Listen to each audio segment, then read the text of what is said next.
You're listening to The Health of Business, where we talk openly and honestly about what it takes to run a healthcare clinic business in BC and Canada today. I'm Danielle Boyd, and I'm glad you're here. Before we get into this week's episode, I have something exciting to share. My new course, The Business of Physio 101, is officially open for registration, and early bird pricing is on until January 15th, 2026. If you are a new grad stepping into private practice, this is the course I wish existed when I started my career. We cover contracts, clinic business operations, pay structures, employee versus independent contractor models, sustainable caseload building, and everything about the business of physio that we were never taught in school. If you want to feel confident, informed, and protected as you move into your career, head to danielleboyd.ca/courses to learn more about the Business of Physio 101. Now, let's dive into the episode. Hello, everyone, and welcome back to the Health of Business podcast. I'm your host. I'm Danielle Boyd. And in this week's episode, I wanted to revisit a theme or a topic that I wrote pretty extensively about this past summer. I wrote an article for BC Physio this summer that was really about fees in BC. It was an advocacy piece, and I wrote it with a lot of support from Brian Waltz and Manveer Purewal. And so shout out to those guys because they were essential in bringing this together, even though it was like tagged under my name in the PABC app. These guys were essential in creating it, and so much gratitude to them. And so in this episode, what I wanted to do is revisit it because, as we know, fees in BC for physiotherapy are a fairly, maybe not controversial, but they're a topic. They're a hot topic. And raising fees is challenging for clinic owners. And so in my article, I broke it into 5 pieces. So piece 1 or part 1 was really about why BC physios need a raise. Part 2 was just a deeper dive into the numbers of running a clinic. So we'll visit that. Part 3 was understanding the undervaluation that's happening of physiotherapists by insurers and government systems. So we'll do a deep dive into that. Number 4, I wrote a piece on how to, strategically increase rates and ways that you can do it that aren't quite as jarring for our patients. And then lastly, was kind of my overview of what I hope the future of physiotherapy in BC can look like. So without further ado, I would like to break that down. So part 1. It's time for a raise for BC physios. So this piece really encapsulates my feelings, and I think the feelings of a lot of people of the current state of owning a clinic in BC. And so, PABC, BC Physio released their fee guide for 2025 this year. And it really ignited like a huge discussion among members and like lots of the communities that I'm a part of for private practice physios. The proposed fees that are in it are high. Like they're quite a bit higher than what we see most clinics in BC charging right now. And so got people really thinking, right? And so in order to meet the fee guide suggestions in BC, a lot of clinics would have to raise their rates by like 50 to 100% almost. And so there's a lot of, reasonable resistance to this. So some of the concerns include a fear of losing clients, right? Like clients might just walk out the door and be like, that's too expensive. I'm out, right? Another big fear or concern is not being able to provide the quality of care to patients who can't afford the copays, right? So if we increase our rates, insurance companies don't keep up, there's going to be a large copay, especially when it comes to MSP. And so a lot of patients won't be able to afford it, right? So that's a huge concern and a very valid one.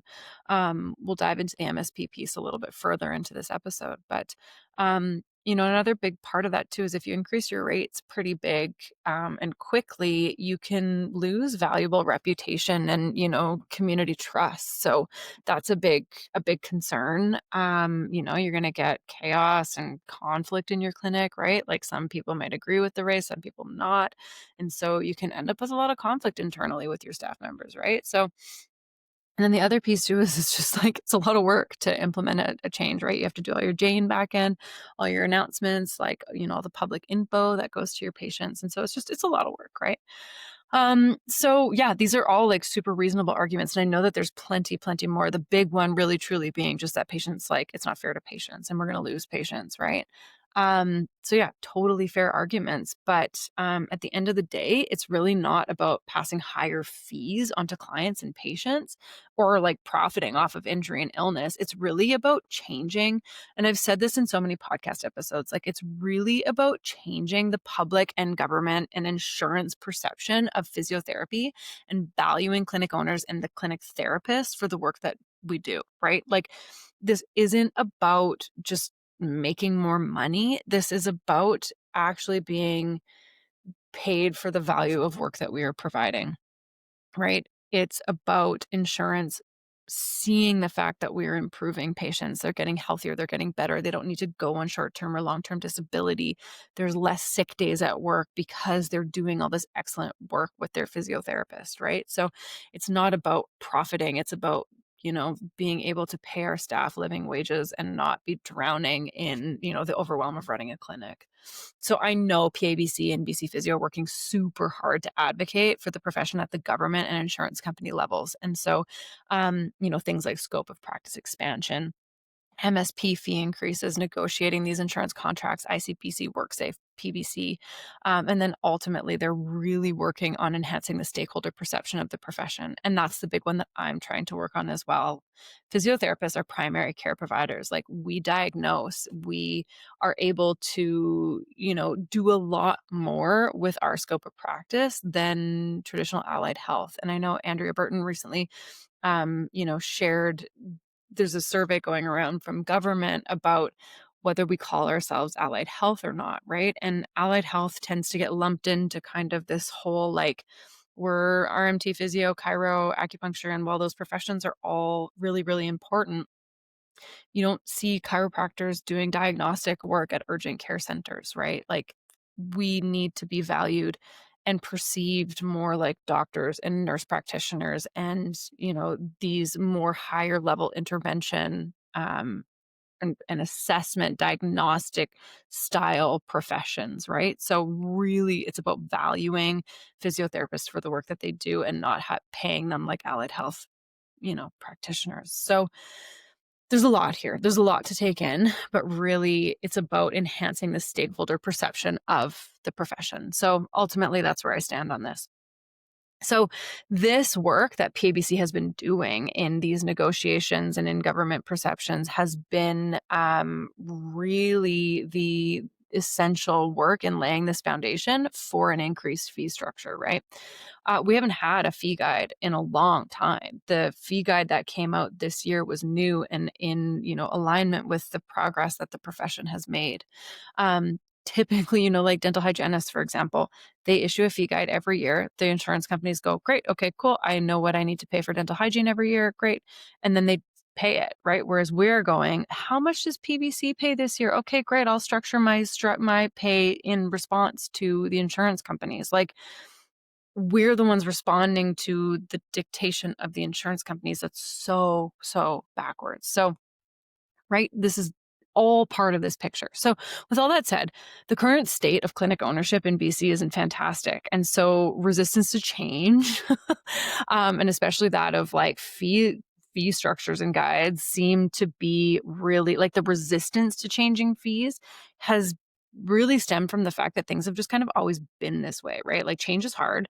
And doing a huge overhaul of our prices is really scary. And like for a clinic to jump their prices massively is like not in line with the way things have always been. So the reality, however, is that the way things have always been just isn't working anymore. Like right now, the problems that clinic owners are facing are unique to our times. Like 20 years ago, we didn't have COVID, we didn't have like telehealth, like all of this different stuff. We didn't have the level of audits that are hitting us right now. We didn't have the inflationary numbers that we're seeing right now. They're absurd, right? So expenses are rising and like consistently over the last few years, like exponentially for clinic owners, right? We aren't even able to pay living wages to our support staff, right? Like if you look at the living wages in BC, a lot of front desk staff and admin staff are not getting paid that, right?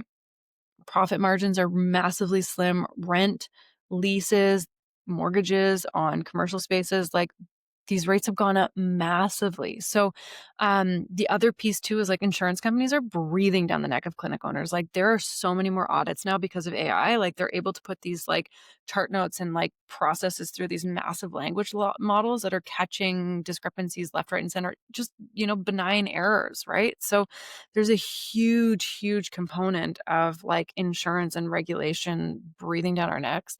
And then the last piece is like, there's been this weird, sharp increase in wage and fee split expectations from new practitioners. And so, part of all the education that I'm trying to provide, especially to new grads, especially in my course, is really to help them understand like how clinics work and how much overhead and risk and liability clinic owners take on, right? So this like craziness of RMTs coming out of school and not working for less than 80%, like it's insane, right? And yet clinic owners are so desperate for practitioners that they're giving practitioners these like insanity type of fee splits, right? So the expectations are like this precedent is being set, which is like that deserves its whole other conversation. But so all of these things make clinic ownership like really not appealing. And at the end of the day, most clinic owners are paying themselves last, if at all, and often subsidizing business expenses through their own billings, right? So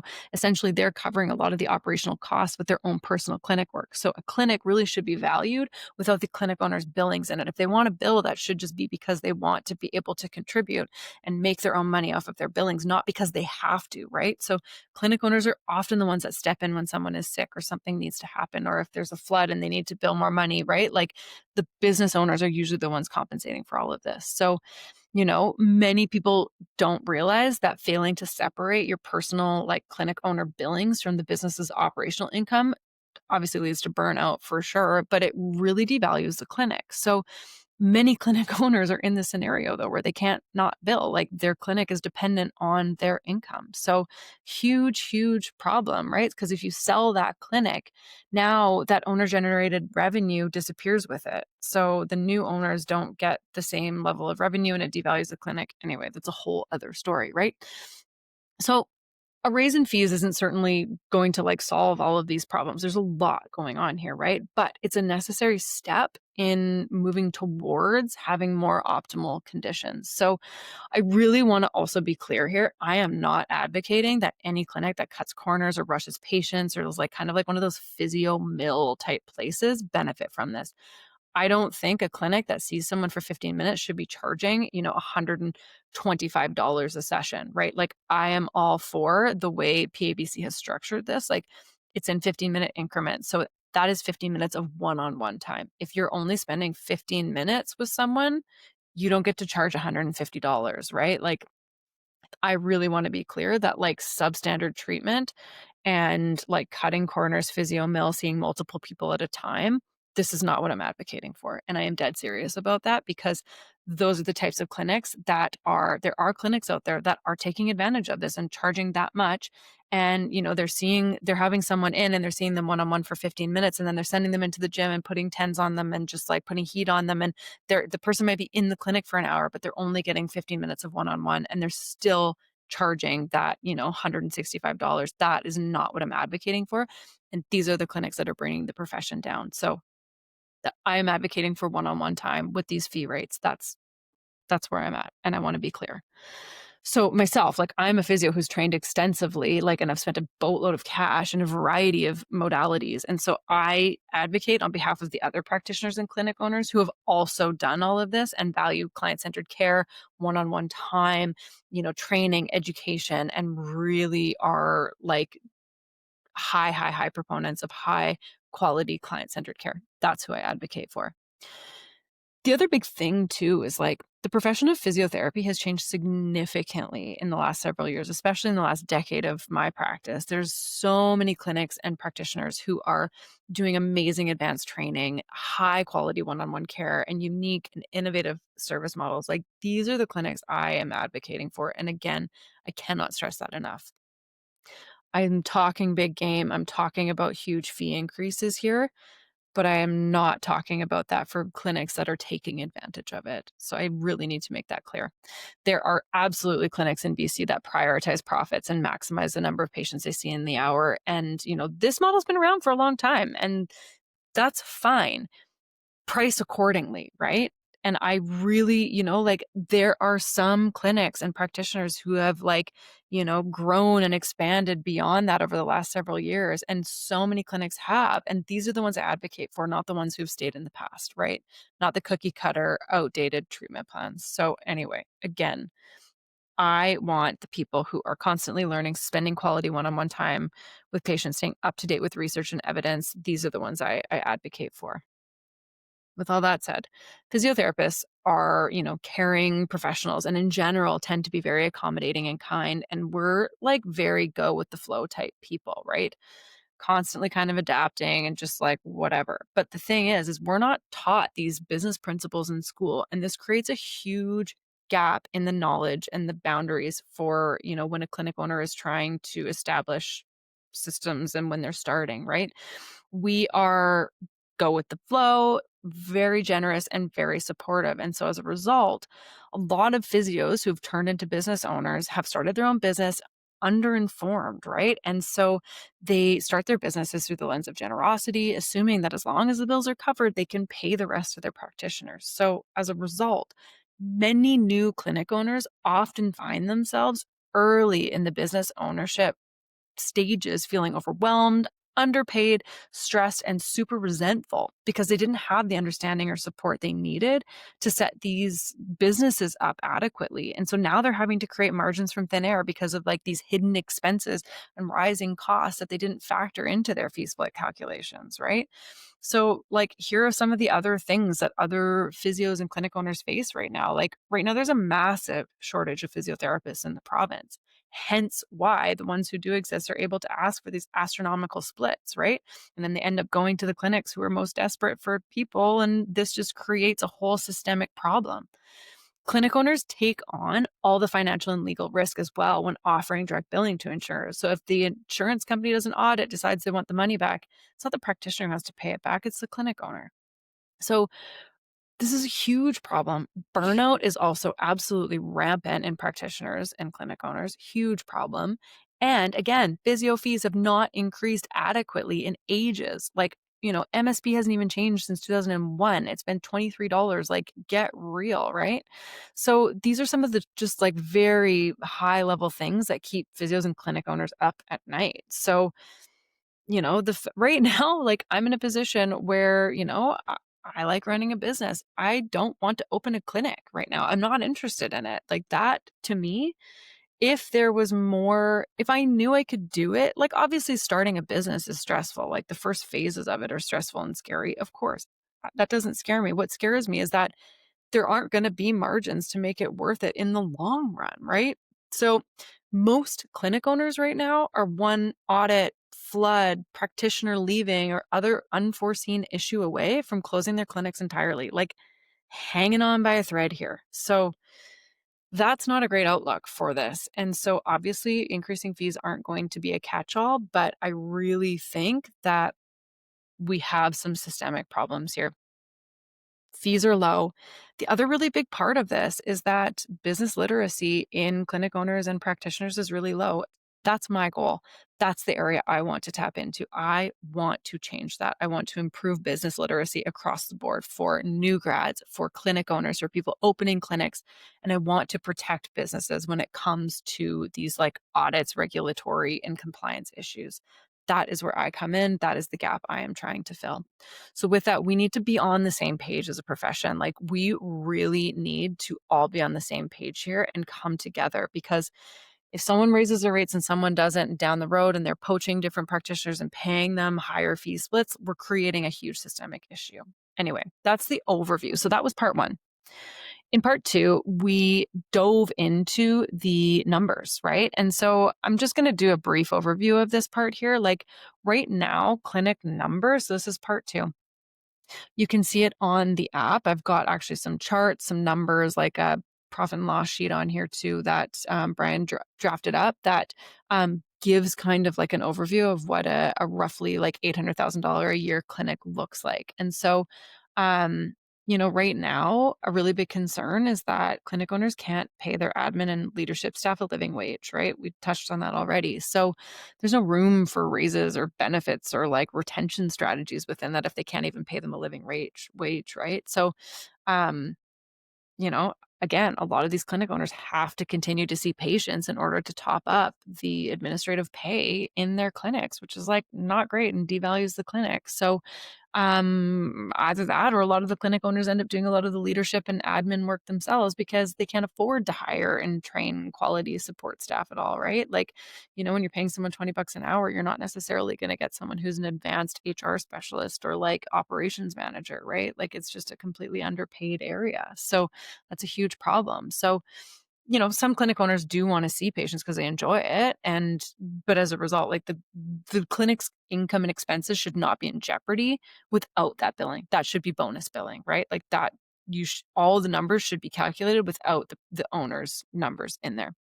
So, there's a breakdown here of some of the numbers within that, but basically it shows the big thing that it demonstrates is that the typical 5% a year raise is not enough to like make any sort of meaningful gain. Like every year most clinics have kind of raised their rates by about 5%, and then they give their staff a raise by 5%, their rent goes up by 5%. So it just like basically it just shows that it's like stagnant, like nothing is getting better. And so then the next breakdown is by jumping the rates to the PABC recommended fees. It just shows that there's a fairly significant increase in EBITDA and it gives a way healthier business. I'll let you dive into that in the piece here.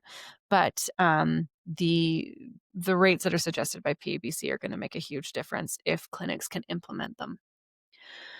So part three, is the perception of the profession as a whole and in government and at the insurance level. And this is something I strongly advocate for, and I encourage PABC's advocacy around as well. We physiotherapists are primary care providers, and it is time for us to fully step into that role.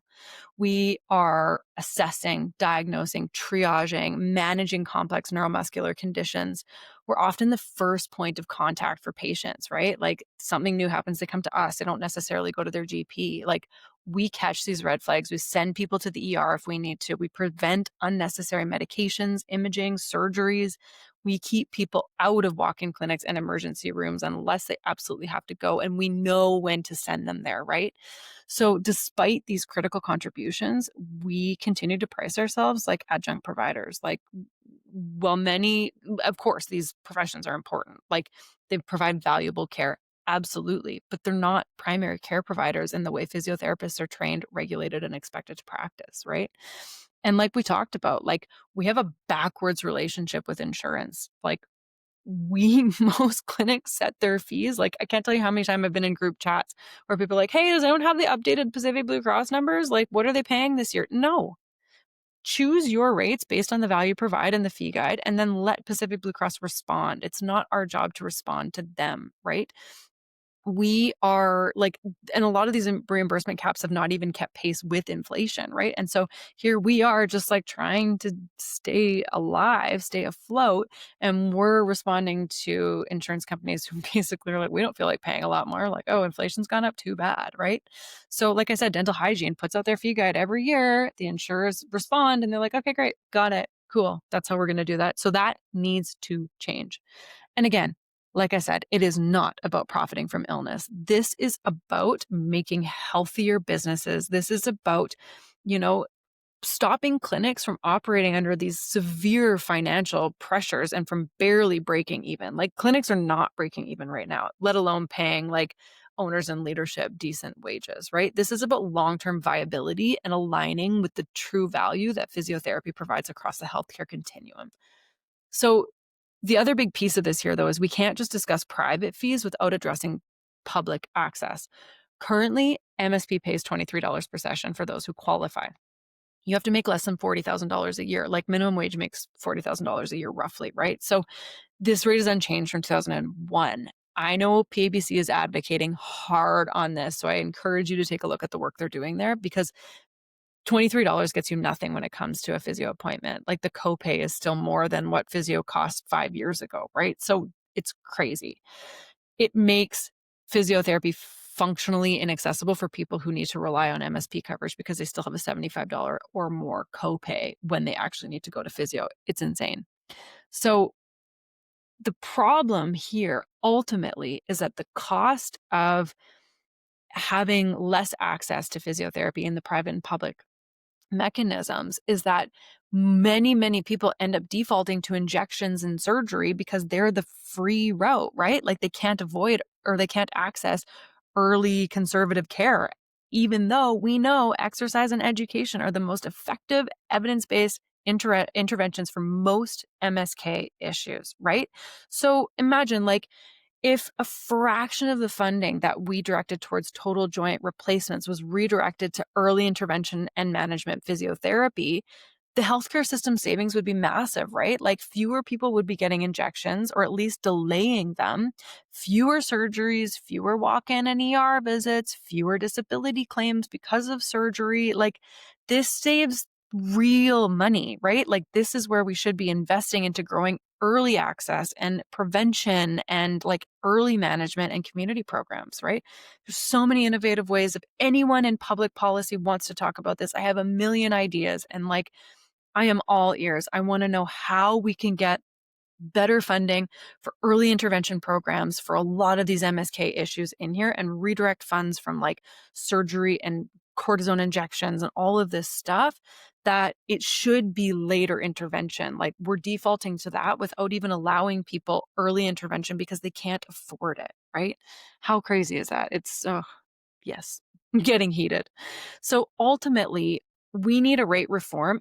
And the other piece to this, which I also really advocate for, is we need expanded public funding, right? So the private sector is funded primarily by insurance and MSP, WorkSafe, ICBC, right? So we need sustainable rates here, and they need to reflect our training, our expertise, our impact, and they need to help create viable clinic businesses. But it's hard to advocate for this in the private system if we don't have improved resources to public physiotherapy as well, right? Like if we're going to go and jack the prices up for private, those people who don't have any coverage are going to get left behind. So we need better public funding as well in this conversation. So obviously the MSP rates need to go up massively just to even like get with the times. But we need more publicly funded physiotherapy in urgent care, outpatient, and community settings. I work in the public system. I work in urgent care. I can tell you I am working, not quite top of scope because I can't needle, but I see all the MSK injuries that come through. I am taking people out of the doctor's hair. I am keeping them out of the ER. I am giving them alternatives to medical interventions. Am I making what the doctors and the NPs make? Absolutely not. That is crazy. That's a whole other story. But that having physio in that setting, not just walking patients and mobilizing them in the ER and acute, assessing, diagnosing, and determining what resources these people need, this is where we need to be having physiotherapies. Urgent care and emerge assessments, huge. And we should be putting physiotherapists in these areas, working at the high end of our scope and not just mobilizing people as far as I'm concerned. The other piece of this is municipal support for physiotherapy-led group and like individual chronic disease management and prevention programs. Having group classes at community centers that are for healthy bones and falls prevention and chronic disease management, public funding or municipal funding for these are also going to go a long way in saving dollars in terms of like the interventions we talked about, the surgical, the higher level injections, this kind of stuff. So these are all huge pieces that the public sector can utilize physiotherapy in. So the bottom line, again, is not about lining clinic owners' pockets. Far from it. It's about taking the stress off of their plates and allowing them to pay livable wages, right? It's about sustainable business models that allow reinvestment in staff, the ability to create innovative and unique programs and patient care, right? Like to create unique models and to make clinic ownership a viable financial option for people. I want to see clinic owners be able to treat because they want to, not because they have to. We provide these primary care services that keep people healthy and prevent out of pocket medical interventions. And really, we need to be valued that way. Reclaiming our value means, refusing to let outdated systems at government and insurance levels define what we're worth. It means positioning physio where we belong at the front lines of healthcare with funding models that reflect our true impact on the patient outcomes and healthcare costs. Like I truly feel like physiotherapy in the public sector is completely underutilized. We need to be doing more MSK assessments and operating like the essentially like MSK doctors, in my personal opinion.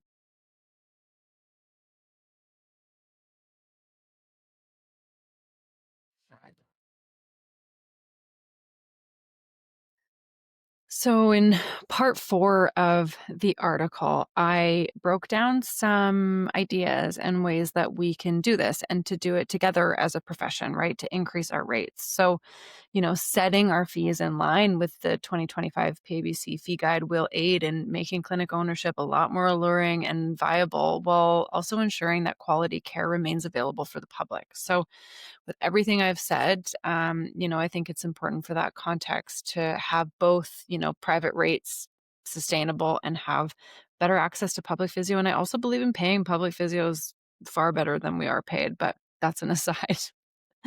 So, a business that is financially viable is going to benefit everyone involved, right? Owners are going to be able to pay their support staff way better wages that are in better line with BC living wage standards. They're going to be able to invest in other staff retention offerings, right? They're going to be able to also create better employment models, right? Like most clinics do the independent contractor model, and that's not the safest in the eyes of the CRA, but the clinic owners don't really have the ability to renegotiate. And, the fear of losing their staff members if they do renegotiate is really scary because they might go somewhere else where they can be an independent contractor. Like these things are all really big factors in this conversation. So, you know, practitioners that are better supported with better educational incentives and retention strategies as employees just makes for safer business models across the board.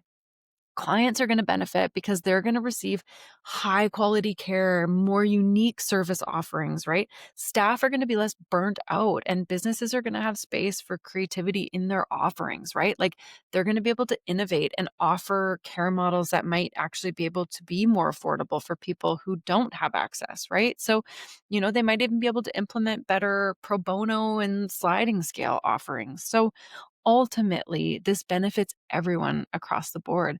And healthier clinics are going to reinvest in their businesses and provide clients with better services, nicer equipment, and better resource staff, unique community access care models, and innovative service model offerings, right? So, great. These arguments are all well and good, but again, the fear of client pushback is real and the loss of clients is huge. Like, I completely understand this. So, as a client, I would find it quite shocking to be subject to a sudden, like, near doubling in prices. Fair enough. So, here are some of the strategies that I mentioned in the article that can make the transition less jarring. One, before you jump your fees, look for other areas to cut costs. Are there any unnecessary expenses being paid or areas that are lower priority in terms of cost allocation? So, running that thorough revenue and expense analysis is an ideal starting point and really should happen before you even raise your rates. Number two, reevaluate your fee splits. So, this is a topic all in its own sense, but a huge source of outgoing cash is practitioner pay, right? And while this is absolutely necessary, it's your cost of goods sold. Like you can't have physio without practitioners. Many clinic owners in the past few years have been giving excessive and unnecessary fee splits, as we discussed. So there's a huge shortage of physios in the province. And like we said, a lot of people are recognizing this as an opportunity to ask for, outrageous commissions. And, not surprisingly, many clinic owners are giving it, right? Like they're giving it out of desperation. So this has become an issue industry wide and leaves really slim margins and operating costs, right? So it puts clinic owners in an incredibly hard position. So clawing money back from, an established contract isn't always possible. It's very challenging. And new contract renegotiations are hard. But anyone you bring on moving forward really should be reevaluated and reflect appropriate practitioner payment structures for sure. So number 3, be super transparent with your clients, right? Transparency builds trust. And if your clientele understands the real costs of running a business and how increased fees will support staff and clients, and has reference to the PABC fee guide, trust and understanding will be at the base of your price transition. It's not about poor me, oh, my business costs have gone up. It's just about hey, we want to be able to be a living wage provider. This is essential to it. It's about firm, clear, kind, respectful. Another option too is to phase the increase over a shorter period of time. So clinics often increase their rates to reflect inflation changes once a year. So increasing the frequency for a period of time, to say twice a year or even quarterly with appropriate communications, of course, can make the fee increases less of a jump all at once. So instead of doing a $10 raise once a year, maybe you do 2 5s, right? So, number 5, create pricing models for new clients at the new rates, and returning clients can have a discounted rate for a period of time. This might be a bit challenging. It's hard to, establish on the back end, especially in Jane, but this may help, grandfather older clients in and retain those clients and give them, the sense of receiving something discounted. So maybe for 3 months, established clients get a discount back to old prices while new clients get the new rate, right? So obviously put a time limit on that because you're going to want to merge those price points at some point. Number 7, offer a variety of service models. So a variety of appointment lengths can be a huge way to, make things look more accommodating. Shorter sessions at a lower price point, or use physio assistants, PTSWs. Hybrid appointments can be more cost effective for clients, and offering different price points for say senior staff or people who have more training versus junior practitioners or new grads can have a different rate. You can kind of vary that within that, and that helps to have access to physiotherapy, but differently across the board. Number 8, you could create a community access fund. So if prices are raised, the business is more financially viable, and this creates the opportunity for more pro bono work and sliding scale practices. So funneling money into a community access fund allows owners to continue to pay staff for service delivery while reducing or eliminating fees for clients who are lacking funding or care. My episode with Lauren Sutherland was super interesting. She's created a nonprofit that does this. So if that's of interest to you, I encourage you to take a listen to that episode. Number 9, update your marketing language. Remaining confident in your pricing and framing physiotherapy as a health investment with primary care practitioners will go a long way in optimizing the public view of physio, right? So focusing marketing language on health outcomes and not how much time you're spending in a session is a really strong shift in language, really avoiding that apologetic, oh my gosh, we're so sorry. We've updated our fees to reflect the true value and the quality of our care, right? Firm, clear, respectful, kind, real value. Huge when it comes to language. Number 10, create that sliding scale of offerings. So while a sliding scale of session pricing isn't always feasible, a sliding scale of offerings might be. What do I mean by that? So creating new service models that will give access to your team at a lower price point may be appropriate. So things like digital on-demand exercise program memberships or YouTube channels or group classes, workshops, or other unique models can create unique ways for your community to access quality services at a lower price point while still generating revenue, right? This is my area of expertise, creating these unique things and making sure to do them in compliance or indicating that they're not physiotherapy. Let's chat if you want to create some fun, unique offerings. This is my jam. Number 11, be a PABC member. If you're not already a member, join now. Seriously, PABC is doing incredible work in this area and the advocacy work needs support. So if you are a member already, thank you. Keep being a squeaky wheel. And support the profession with your voice, right? Take meetings with your government, keep pushing for meetings with insurance companies and third-party payers. This is huge. Supporting PABC's advocacy work for including physiotherapy in the public sector, like in emergency and urgent care, public outpatient, community. This is where we should be able to send people who lack funding for physiotherapy. Number 12, add a coat of paint.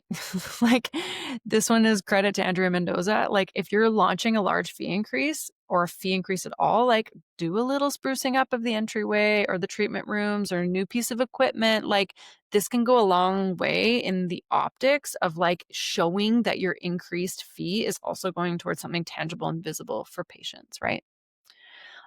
Lastly, learn what resources are available locally in the public and municipal systems. So familiarize yourself with publicly funded, municipally funded, or subsidized programs in your area. Like, depending on your area, here in Kamloops, we have amazing resources. Like, we have 2 urgent care centers with physiotherapists. I did not know that prior to working there.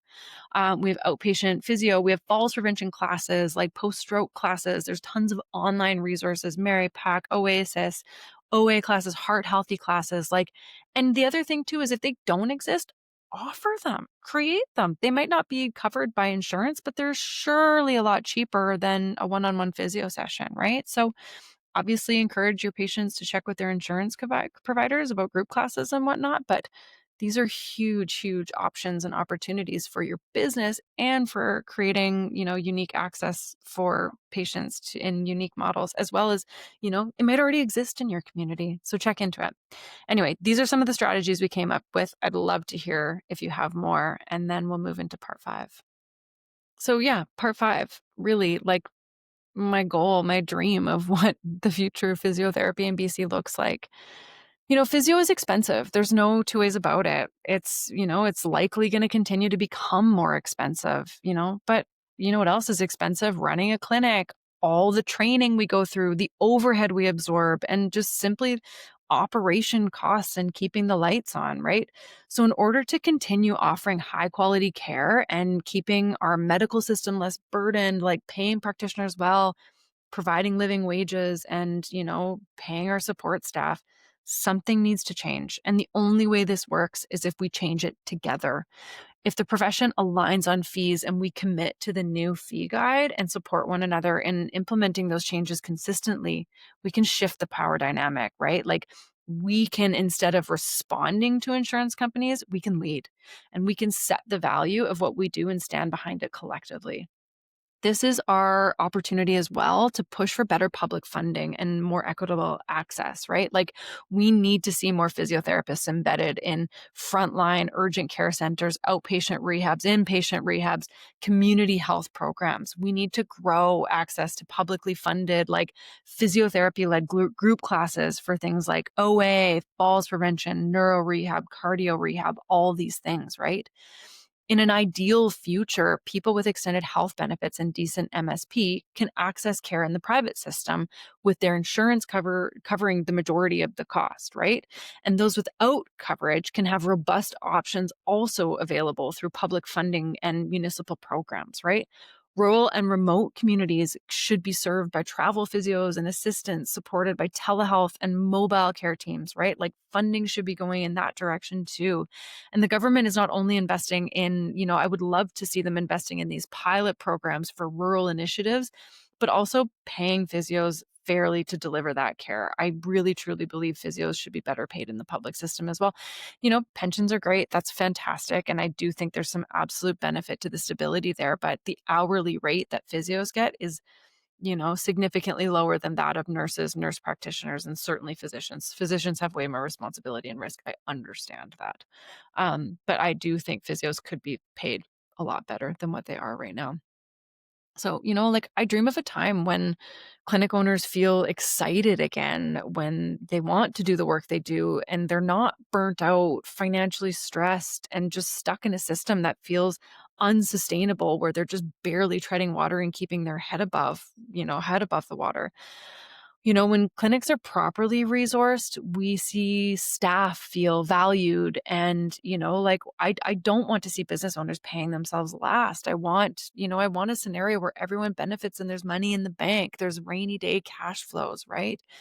I want to see that ultimately because our clients benefit. They get better care, less burned out practitioners, and just a generally happier environment. So, aligning our fees with the PABC fee guide is a huge, huge step towards that future.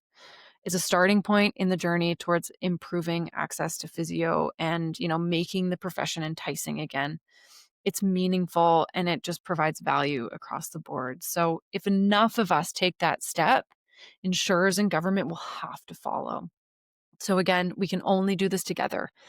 Be an advocate, be a leader, start a trend in your clinic, in your community, talk to your colleagues. And I really encourage you to chat in the PABC forum app. Like, there's an awesome app, tons of great conversation happening there. So be a PABC member, keep the conversation going. And I think this is a huge step in the right direction for our profession. This is more than about a fee guide. This is about a more sustainable and respected profession in BC. Thanks for listening to my my ranting and raving in terms of advocacy for physiotherapy. Be a PABC member. That's it for this episode of The Health of Business. If you're navigating any of these challenges in your own clinic, know that you're not alone. If you're interested in working together on any of these challenges in your business, head to danielleboyd.ca to learn more about my consulting offerings and to get in touch. Catch you next time on The Health of Business.